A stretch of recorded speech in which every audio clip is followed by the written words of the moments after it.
how to change the lock screen clock style on your Android device. This tutorial shows you how to customize the clock design on your lock screen through the display settings. First, open the Settings app on your Android device.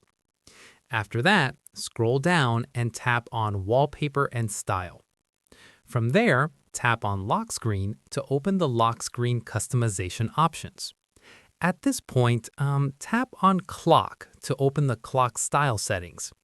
And the next step, you'll see a variety of clock styles and layouts to choose from.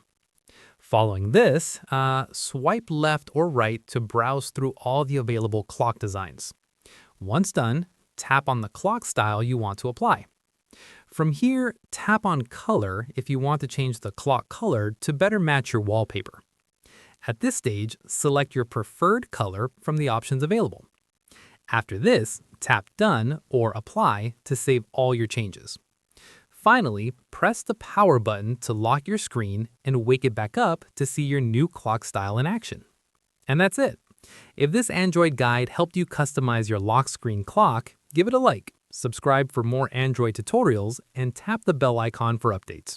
See you in the next one.